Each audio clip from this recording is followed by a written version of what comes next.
And कैसे हैं मेरे प्यारे व्यूवर्स। होप सब अच्छे होंगे, अपनी लाइफ में अच्छा कर रहे होंगे, आगे बढ़ रहे होंगे, पॉजिटिविटी के साथ अपनी एनर्जी को बैलेंस कर रहे होंगे। आज की जो हमारी वीडियो का टॉपिक है, बहुत सारे लोगों का क्वेश्चन हुआ है कि फैमिली कर्मा क्या होता है और हमारी लाइफ में क्या फैमिली कर्मा है। तो आज हम बात करेंगे जिन जिन लोगों की लाइफ में ये चीज़ें चल रही हैं, जिन जिन लोगों की लाइफ में अगर ऐसी चीज़ें हो रही हैं तो मे भी आपका फैमिली कर्मा है। जनरल रीडिंग है, कलेक्टिव रीडिंग है, मे भी आपसे रीजनेट करे, मे भी ना करे। अगर रीजनेट नहीं करती है तो नेक्स्ट वीडियो आपके लिए। तो जल्दी से देख लेते हैं कि क्या फैमिली कर्मा क्या है और क्या ये आप फैमिली कर्मा की वजह से सफ़र कर रहे हैं या कोई और रीज़न है। आपने इस चैनल को प्यार देने के लिए, सब्सक्राइब करने के लिए बहुत बहुत धन्यवाद। और अगर आप चैनल पर नए हैं, अब तक आपने चैनल को सब्सक्राइब नहीं किया है तो जल्दी से सब्सक्राइब कर लीजिए। चलिए देखते हैं क्या है। सबसे पहले हम आपकी एनर्जी निकालेंगे। अगर ये एनर्जी मैच हो रही है तो फिर हम आगे रीडिंग बढ़ेंगे और आप रीडिंग के अंत तक बढ़े रहिए, क्योंकि कुछ चीज़ें ऐसी होती हैं हम स्किप करके देख लेते हैं या कर लेते हैं, लेकिन कुछ चीज़ें बीच में छूट जाती हैं और फिर आपके वही क्वेश्चंस आते हैं। तो मुझे बड़ा अजीब लगता है कि इस टॉपिक पे ऑलरेडी वीडियो बन चुकी है, कुछ लोगों ने उस पर कमेंट भी किए हैं और उसके बाद सेम क्वेश्चन आ रहा है, तो इट मीन्स आपने उस वीडियो को पूरा नहीं देखा है। लेकिन चलिए, रिक्वेस्टेड रीडिंग है, फिर से ये सेकेंड टाइम रीडिंग हो रही है। पहली वही कार्ड आया है किंग ऑफ वॉन्ड्स। अगर एनर्जी मैच हो रही है तो ही आपका ये फैमिली कर्मा है, अदरवाइज़ ये कोई और प्रॉब्लम हो सकती है। एनर्जी से कनेक्शन बना के रखिएगा, यूनिवर्स से कनेक्शन बना के रखिएगा। चलिए, 8 ऑफ वॉन्ड्स का कार्ड है।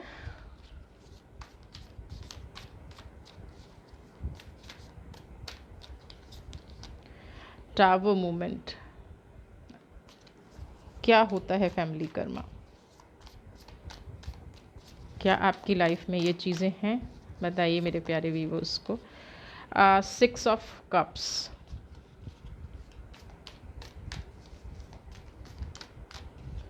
पहले हम एनर्जी निकालेंगे। जिनकी लाइफ में ये प्रॉब्लम है वो आगे रीडिंग को देखें, उनका ये फिर फैमिली कर्मा है, उस पर हम सारा बात करेंगे। देखिए, सबसे पहले मैं बात करूं कि कोई पर्सन अगर आपकी लाइफ में ऐसे हैं, है ना। पहले तो फैमिली कर्मा है क्या, क्योंकि ये कुछ बैलेंस होते हैं, कुछ ऐसी चीज़ें होती हैं जो आपकी लाइफ में बार बार या तो प्रॉब्लम क्रिएट कर रही हैं या बार बार आप उनके सामने जाते हैं, वो आपको अच्छे लगते हैं, उनसे आपका कनेक्शन नहीं बन पा रहा है, आप दूर दूर से एक दूसरे को लाइक करते हैं, है ना। ये भी आपकी लाइफ में हो सकता है। 9 ऑफ वॉन्ड्स, 8 ऑफ वॉन्ड्स, किसी एक पर्सन से बार बार आपका डिस्प्यूट होना, फिर भी उसका आपकी लाइफ में रहना, आपकी एनर्जी से मैच ना करना, या आपके उसके सामने आते ही आपको एक नेगेटिविटी फील होना, यहाँ तक कि इतनी शत्रुता फील होना, जबकि वो आपका सबसे नियर एंड डियर रिलेशन है, सबसे क्लोज रिलेशन है, उसके बाद भी उसके बारे में सिर्फ नेगेटिव विचार आना,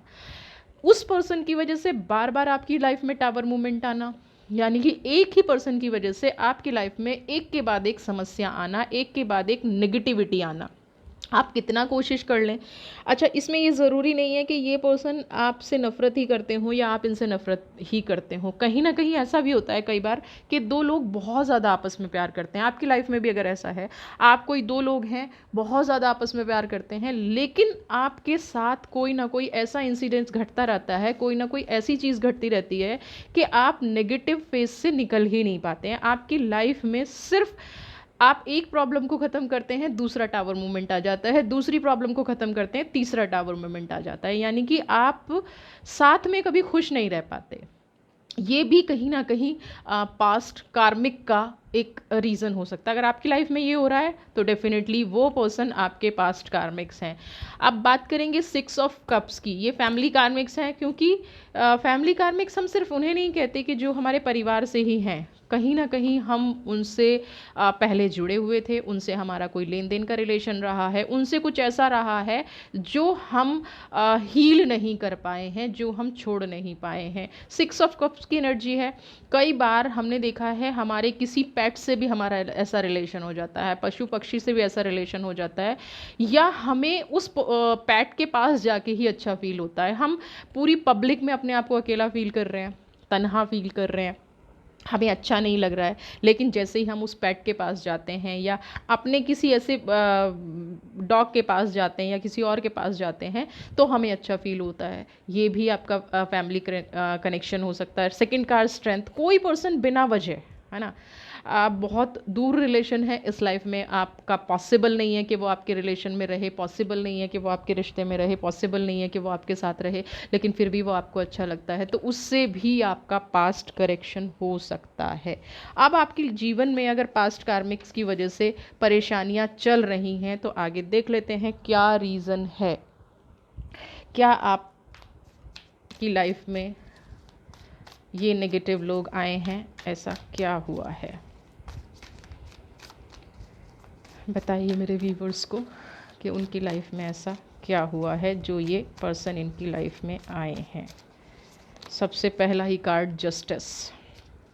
ओके, फैमिली कार्मिक्स हैं या कार्मिक रिलेशन है। फिर देखिए 9 ऑफ कप्स का कार्ड आया है,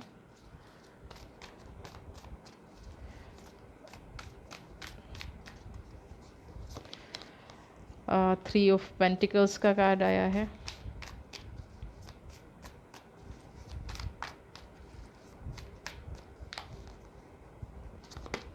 के बाद हम करें 4 ऑफ वॉन्ड्स का कार्ड है, एंड खुद से कार्ड आया है 5 ऑफ स्वॉर्ड का। पहले हम इन्हीं कार्ड्स को लेंगे, इनमें अगर आपकी प्रॉब्लम सॉल्व हो जाती है, नहीं तो हम नेक्स्ट कार्ड फिर चूज़ करेंगे, नया डेक लेंगे हम। सबसे पहली चीज़ अब आप देखिए, सबसे पहले तो मैं बता दूं जस्टिस का कार्ड आना यानी यहाँ पे, यानी कि आपका हमेशा जब भी कोई ऐसा फैमिली कार्मिक आता है, तो इसीलिए देखिए मैं एक लाइन फिर से बोलना चाहूँगी, मैं हमेशा अपने व्यूअर्स को बोलती हूँ कि प्लीज़ हिसाब किताब अगले जन्म के लिए मत छोड़िए। ये जो लोग कहते हैं ना फिर अगले जन्म में आप परेशान होंगे, इसी जन्म में यूनिवर्स को दे दीजिए, इसी जन्म में चीज़ों को हील करने दीजिए। अब जिन लोगों की फैमिली कार्मिक्स चल रही हैं, जिन लोगों की कार्मिक्स चल रही हैं, रिलेशनशिप में कार्मिक चल रही हैं, वो यही रीज़न है कि पिछले जन्म में पक्का कुछ मांगा था कि इसको तो मिले और मैं देखूं, तो मिल रहा है और आप देख रहे हैं, तो सफ़र तो आप भी कर रहे हैं। चलिए जस्टिस का कार्ड देखिए, सबसे पहले तो हमने जो भी मांगा, जो भी कनेक्शन हमने गलत सही, ये अभी हम डिसाइड नहीं कर रहे हैं कि कौन गलत कर रहा है कौन सही कर रहा है, क्योंकि हम कार्मिक की बात कर रहे हैं, हम पास्ट की बात कर रहे हैं। अगर बहुत ज़्यादा लोग सफ़र कर रहे हैं तो वो पास्ट लाइफ रिग्रेशन में जा सकते हैं, अपने आसपास का कोई सेंटर है तो वहाँ पे जाके, नहीं तो मेडिटेशन आप कर रहे हैं, एक टाइम पे आप मेडिटेशन के बाद आपको ये रियलाइज़ होना शुरू हो जाएगा कि उन्होंने आपके साथ गलत किया था या आपने उनके साथ गलत किया था। हम नॉर्मल फैमिली कार्मिक्स की बात कर रहे हैं। तो यहाँ पे जस्टिस का कार्ड ये कहता है कि जो भी इस दुनिया में आया है और वो एक फैमिली कार्मिक बन के आया है, तो वो कहीं ना कहीं अपना या तो कर्जा चुकाने आया है या कर्जा चढ़ाने आया है, यानी कि या तो हमने उसके साथ कुछ ऐसा गलत किया था वो हम पे कर रहे हैं, या इस जन्म में वो हमारे साथ कुछ ऐसा कर रहा है उसको नेक्स्ट में पे करना पड़ेगा। यानी कि हम एक दूसरे का, अब वो अगर हमें फाइनेंशियल लॉस दे रहा है तो हो सकता है हमने उसको फाइनेंशियल लॉस दिया हो और वो अब पे कर रहा हो, या हमने उस पर कोई ऋण चढ़ाया था, हमारा कोई उससे फाइनेंशियल लेना देना था और वो इस जन्म में हमें पे करना है या अगले जन्म की तैयारी वो कर रहा है। यानी कि जन्मों का हिसाब किताब हो रहा है, चाहे वो रिलेशनशिप में हो रहा है चाहे वो पैसे में हो रहा है। अब ऐसे लोग ज़रूरी नहीं है कि आपके दूर के रिलेशन हो, आपका बच्चा भी हो सकता है, आपके हस्बैंड भी हो सकते हैं, आपकी वाइफ भी हो सकते हैं। यानी कि अगर कोई अननेसेसरी आपके धन का नुकसान कर रहा है, आपकी फैमिली में कोई ऐसा है, या आपका फ्रेंड कोई ऐसा है कि आपसे बात बना के पैसे ले जाता है, या आपके साथ उसने गलत डीलिंग की है, आपके साथ उसने कुछ भी ऐसा किया है, तो ये आपका कहीं ना कहीं फाइनेंशियल कर्मा था। जो लेने देने का हिसाब था वो उसने किया और निकल गया है, क्योंकि नेक्स्ट है 9 ऑफ कप्स। तो यहाँ पे अगर आपकी किसी से फाइनेंशियल प्रॉब्लम चल रही है, फाइनेंशियल डिस्प्यूट चल रहे हैं, तो अगर आप इस चीज़ को कंटिन्यू नहीं करना चाहते तो इस फाइनेंशियल स्टेप को, जो भी आपके पास डिस्प्यूट है, इसको यहीं रिजॉल्व कर लीजिए, वरना फिर नेक्स्ट लाइफ आएगी, नेक्स्ट कर्मा आएगा और यहीं पे हो जाएगा। कई बार क्या होता है, 3 ऑफ पेंटिकल्स का कार्ड है कि हमारा सबसे नियर एंड डियर रिश्ता, हाँ, कई बार बाप बेटे के रिश्ते में ऐसा हो जाता है, माँ बेटी के रिश्ते में ऐसा हो जाता है, हस्बैंड वाइफ के, यानी कि सबसे नियर एंड डियर रिश्ता ही हमें अपना दुश्मन लगने लग जाता है। तो क्यों हो जाता है? कहीं ना कहीं वो आपसे व्यक्ति आया ही बदला लेने के लिए है, और आपको ये फील भी होता है कि इस इंसान को सिर्फ मुझे तकलीफ़ देख के ही खुशी मिलती है। आपको ऐसा फ़ील होता है, आपको ये चीज़ें समझ में आती हैं कि ये इंसान जब तक मुझे दुःख ना दे ले, जब तक दर्द ना दे दे, इसको रिलीफ़ नहीं मिलता। तो इसका क्या रीज़न है? इसका भी सबसे बड़ा रीज़न वही है कि ये अगर कहीं दूर पैदा होता तो आपको शायद उतने दुःख नहीं दे पाता। अब ये तो आपका फ्रेंड बन गया, आपका हस्बैंड बन गया, आपका लवर बन गया, यानी कि किसी भी तरह से आपके क्लोज रिलेशन में आ गया जहाँ आपको ये हर रोज़ तकलीफ़ दे रहा है। अब अगर ये पास्ट का कर्मा है तो आपके हाथ में नहीं है, आप दुखी करके आए और अब इस जन्म में दुख झेल रहे हैं, ये आपके हाथ में नहीं है। लेकिन इस लाइफ में अगर आप गलत नहीं कर रहे हैं तो उस कार्मिक को यहीं काटिए, उस कार्मिक को यहीं क्लोज़ कीजिए, उस शत्रुता को यहीं क्लोज़ कीजिए, कैसा भी रिलेशन क्यों ना हो, है ना। भले ही सामने वाले की इंसान की कितनी गलती क्यों ना हो, लेकिन आप उस गलती को रिपीट ना करें। आप ना कहें कि ये मुझे नेक्स्ट यूनिवर्स इसको दे और मैं दिखाऊं, क्योंकि अगर आपने मांग लिया तो आपको मिलेगा, और मिलेगा क्या, फिर वही इंसान मिलेगा, फिर वो आपकी फीलिंग्स को हर्ट करेगा, फिर वो आपको परेशान करेगा और कहीं ना कहीं उससे आप ही हर्ट होंगे। ये मैं आपको क्लियर बता दूं, 4 ऑफ वॉन्ड्स। ऐसा नहीं है, कई बार आपको अनजान लोग भी मिल जाते हैं। अब लाइफ में कोई आपके रिलेशन में नहीं है। अब यहाँ पे मैं थोड़ा सा हट के कहूँगी कि आप हस्बैंड वाइफ के रिलेशन में हैं, लेकिन फिर भी कोई थर्ड पार्टी अट्रैक्ट कर लेती है।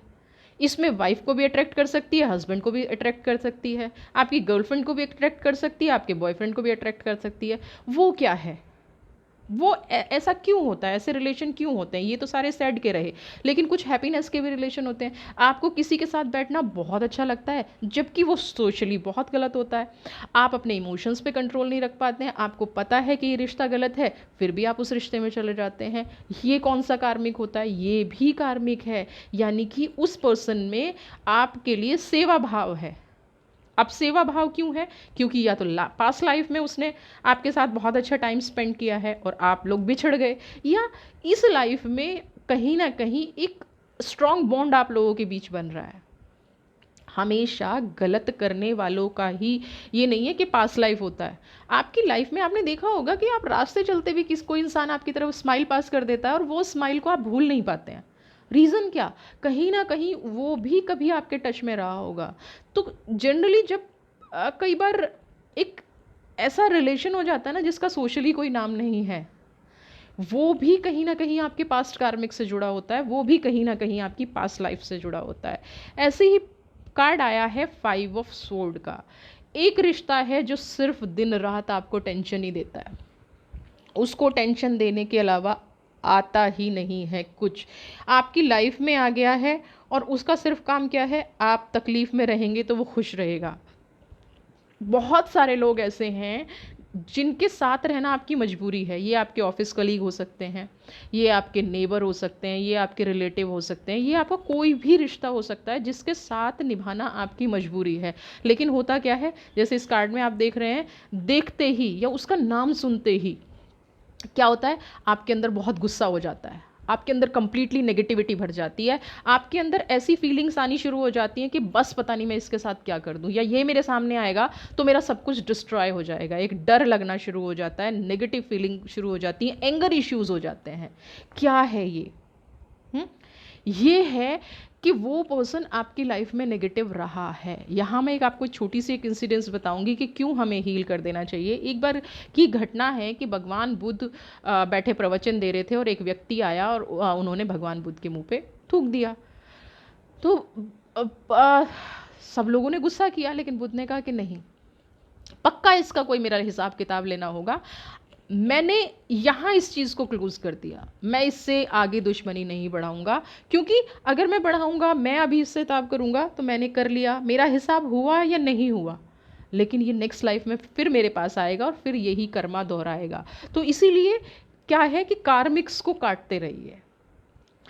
पुराने लोग जो भी हमारे हुए हैं, चाहे बुद्ध हुए हैं, ओशो हुए हैं, जीजस हुए हैं, जितने भी हमारे बड़े स्कॉलर्स हुए हैं, उनकी बात हमें सुननी ज़रूर चाहिए। मानना ना मानना आप लोगों की है, लेकिन जब इतने बड़े बड़े स्कॉलर्स, हम क्या है अपनी ईगो पे लेके बैठ जाते हैं और वहीं से हमारे कार्मिक शुरू हो जाते हैं। हमारी ईगो या लोगों की ईगो, अब आप कहेंगे जी हमारे अंदर ईगो नहीं है, बिल्कुल नहीं होगी, लेकिन आप उसको कैरी तो कर रहे हैं। बहुत सारे व्यूवर्स लिखते हैं हम माफ़ नहीं करेंगे, हम ये नहीं करेंगे। आप ये समझने की कोशिश कीजिए, जिस टॉपिक पे आप वीडियो देख रहे हैं अगर उसको आप हील ही नहीं करेंगे तो क्या फ़ायदा है, क्या क्या चीज़ें सॉल्व हो जाएंगी। अब ये कार्मिक्स के और क्या साइन होते हैं हम देख लेते हैं। कार्मिक्स के साइन और क्या होते हैं आपकी लाइफ में, कैसे पता चले कि ये हमारा फैमिली कार्मिक है ना, रिलेशनशिप कार्मिक है। द एम्प्रेस का कार्ड आया है। कैसे पता चले कि ये हमारा जो है रिलेशनशिप कार्मिक है, फैमिली कार्मिक है, जो भी आप जिसको कहना चाहें। राधा कृष्ण, ठीक है। राधा कृष्ण के कार्ड से तो आप समझ ही गए होंगे। एंड हियर इज़ द सन। सन की एनर्जी को क्लेम कीजिएगा। अगर आपकी लाइफ में इस कार्ड की एनर्जी कोई है तो उसको हमेशा अपने पास रखने की कोशिश कीजिएगा, ठीक है। सबसे पहले तो हम करेंगे एम्परर्स। ये एक ऐसे पर्सन होते हैं, इसमें मैं कहूँ ज़्यादातर माँ और बच्चों के रिलेशन हैं, लेकिन फिर भी कुछ रिलेशन ऐसे भी हैं जिनको देखते ही आपको लगता है कि ये रिलेशन तो मुझे यूनिवर्स ने गिफ्ट दिया है। बहुत सारे लोग कहते भी हैं कि हमारी लाइफ में वो जो पर्सन है ना, मुझे भगवान का या यूनिवर्स का गिफ्ट है, गॉड का गिफ्ट है, गॉड गिफ्टेड है ये रिलेशनशिप मेरे लिए। तो ये वही पर्सन होते हैं जिनके पास आप रह के हमेशा खुशी फील करते हैं। लेकिन इसका अपोजिट भी मैं आपको बता दूँ, कई बार क्या होता है आपकी लाइफ में कुछ ऐसे पर्सन होते हैं वो क्षणिक सुख तो आपको दे जाते हैं, क्षणिक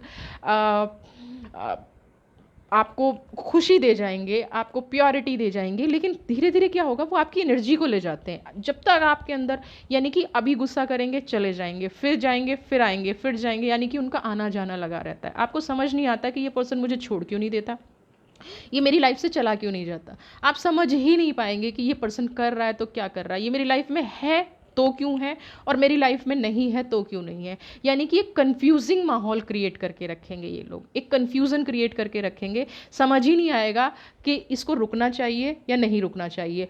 अब वो आते क्यों हैं, जैसे ही आप उनसे कनेक्शन कट करते हैं तो उनकी खुद की एनर्जी उनको जीने लायक नहीं छोड़ती। यानी कि वो कहीं ना कहीं, जैसे बच्चा क्या है, माँ से एनर्जी लेता है, अगर उसका कनेक्शन माँ से कट गया तो उसकी डेथ हो जाएगी। तो ये लोग भी ऐसे ही होते हैं कि ये आपकी एनर्जी को खींचते हैं। थोड़े टाइम बाद इन्हें लगने लगता है कि आपसे एनर्जी की ज़रूरत है, और जैसे ही आप इनसे रिलेशनशिप ख़त्म करना चाहेंगे ये बड़े स्वीटली आपकी लाइफ में वापस आ जाते हैं, फिर आपको परेशान करते हैं। और इनका दिमाग जो है बहुत शार्प होता है। आपको लगेगा कि ये इंसान भोले हैं, लेकिन नहीं, इनको जैसे ही एनर्जी की लैकिंग होगी ये आएंगे। इनका कहते हैं ना, बैटरी का मोबाइल आपने लगाया, चार्जर फुल हुआ तो आपको हटाना पड़ेगा, लेकिन जैसे ही बैटरी ड्रेन होगी तो आपको फिर चार्जिंग पे जाना पड़ेगा। तो आप इनके लिए एक चार्जिंग पॉइंट का काम करते हैं, आप इनको खुश रखते हैं। लगता ऐसा होगा, उल्टा लगता होगा कि ये आते हैं तो आपको खुशी मिलती है, नहीं, ये आते हैं तो अपनी एनर्जी को चार्ज करने के लिए आते हैं आपकी लाइफ में, ये आपको कुछ देने नहीं आते हैं। सेकंड कार्ड जो आया है पुरुष और प्रकृति का, द लवर्स का कार्ड आया है, राधा कृष्ण का कार्ड आया है। ये पर्सन वो होते हैं, दूर रह के भी आपको हमेशा ये फीलिंग आती होगी कि ये मेरी लाइफ में होने चाहिए थे। इनको देख के आपको एनर्जी मिलता है, हमेशा ये आपके दिमाग में चलते हैं, हमेशा हमेशा। ये पर्सन कितना ही दूर हो, कुछ यादें आज भी ऐसी होंगी। कुछ लोगों की लाइफ में ऐसी यादें हो जाती हैं कि जिनको 10 साल 20 साल बीत गए, बहुत टाइम बीत गया, लेकिन वो इंसान उनके दिमाग से नहीं निकल पाता। क्या है ये, कहीं ना कहीं नियति की बनाई जोड़ी है, जो पास्ट में बिछड़ गए थे, इस लाइफ में थोड़ी दिन के लिए मिले लेकिन फिर से बिछड़ गए। उसके बाद क्या होता है कि अगर आप इनको बार बार याद करते हैं, याद नहीं भी करते हैं, तो टाइम टू टाइम ये आपके माइंड में चलते रहते हैं। अब मैंने जैसे कहा कि सन की एनर्जी को क्लेम कीजिएगा। ये वो लोग होते हैं जो आपकी लाइफ में रहें या ना रहें, समझ रहे हैं, आपकी लाइफ में हो, बहुत सारे ऐसे लोग होंगे आपकी लाइफ में हो या ना हो, लेकिन इनकी कही हुई बात, ये लोग क्या होते हैं, ये प्योर सोल होते हैं। ये ज़्यादातर हमारे बुज़ुर्ग होते हैं। हम क्या एग्जांपल देते हैं, मेरे दादाजी ऐसा कहते थे, मेरी नानी ऐसी कहती थी, या मेरी दादी ऐसी कहती थी, या हमारे कोई गुरुजी थे वो ऐसा कहते थे। यानी कि हमारे एंसेस्टर्स होते हैं, हमारे पूर्वज होते हैं, या कोई हमारा क्लासमेट भी हो सकता है। मतलब कोई ऐसी प्योर सोल जो हमेशा गाइड हमें करती रहती है, हमेशा हमें पॉजिटिविटी की तरफ धकेलती रहती है। ये सोल हमारी लाइफ में हमें गाइड करने का काम करती है। ये कार्मिक कलेक्शन जो हमारे बन रहे हैं, इस सोल से जो भी हमारा कार्मिक कनेक्शन बना, जितने भी टाइम के लिए बना, ये सोल हमें यही गाइड करती है, ये कार्मिक कनेक्शन हमें यही गाइड करता है कि हमें हमें मतलब हमें अपनी लाइफ में पॉजिटिव कैसा रहना है, हमें अपनी लाइफ में प्योर कैसा रहना है। तो अगर आपकी लाइफ में भी इस तरह के रिलेशनशिप हैं, इस तरह के कार्मिक हैं, तो उनकी एक ही रेमेडी है। अभी कोई इंसिडेंस हुआ, उसको आप अपने कार्मिक से कट करें। अगर आप अपने कार्मिक से उसको कट नहीं करेंगे ना, तो आप किसी भी चीज़ से कट नहीं कर पाएंगे। फिर ये जो प्रॉब्लम्स अभी आप फेस कर रहे हैं, हैप्पीनेस का भी मैं बता दूं, किसी रिलेशन में अगर आपको लग रहा है बहुत खुशी मिल रही है, तो एक लेवल के बाद जाके वो रिलेशन भी आपकी लाइफ में नहीं रहने वाला है। अगर वो डिस्टेंस रिलेशन है, अगर वो कोई नेगेटिव रिलेशन है, अगर आप अलग से किसी लाइफ में जा रहे हैं, तो वो भी आपके कार्मिक का कारण बनेगा। क्यों? क्योंकि आपने इस लाइफ में उसको पूरा नहीं जिया, आपने उस रिस्पॉन्सिबिलिटी को पूरा नहीं निभाया, आप उसके साथ पूरी तरह से नहीं रहे, तो एक अधूरापन रह गया ना। तो जिस भी रिश्ते में अधूरापन है, उस रिश्ते को यही हील करने की कोशिश कीजिए। यूनिवर्स से नेगेटिव मांगने की कोशिश मत कीजिए। जैसे आप नेगेटिव मांगेंगे, आप नेगेटिव होंगे, यूनिवर्स आपको सब कुछ देगी, और फिर आप फैमिली कार्मिक्स, रिलेशनशिप कार्मिक्स के चक्कर में उलझ जाएंगे, और फिर वही चीज़ें दोबारा से दोहराई जाएंगी। तो कोशिश कीजिए कि अपना जो भी कनेक्शन है, बुद्ध का एग्जाम्पल मैंने आपको इसी दे दिया है कि जब इतने बड़े लोग अपने दिल पर बात नहीं लगाते, तो हम तो तुच्छ से प्राणी हैं, हम क्यों इतने ईगोस्टिक हैं? हमें अपने कर्मास देखने हैं ना, हमें खुद खुश रहना है। तो इन चीज़ों को हील कीजिए, अपनी लाइफ में पॉजिटिव रहिए, सन की एनर्जी को क्लेम कीजिए। जितनी भी फैमिली कार्मिक्स पहले हो गई हैं, उनको हील कीजिए, उनको धीरे धीरे अपने मन से निकालना शुरू कीजिए, और हमेशा कहूँगी मेडिटेशन ज़रूर कीजिए। सन की एनर्जी को क्लेम करें, राधा कृष्णा की एनर्जी को क्लेम करें, और जो भी कोई ऐसा रिश्ता आपकी लाइफ में चल रहा है जो पूरा नहीं हो सकता, जो सफल नहीं हो सकता, उसको हील करने की कोशिश कीजिए। नेक्स्ट रीडिंग आपके लिए बहुत अच्छे टॉपिक पे, आपकी हीलिंग के टॉपिक पे फिर से लेके आऊँगी। तब तक अपनी लाइफ में खुश रहिए, मस्त रहिए, स्वस्थ रहिए। God bless you.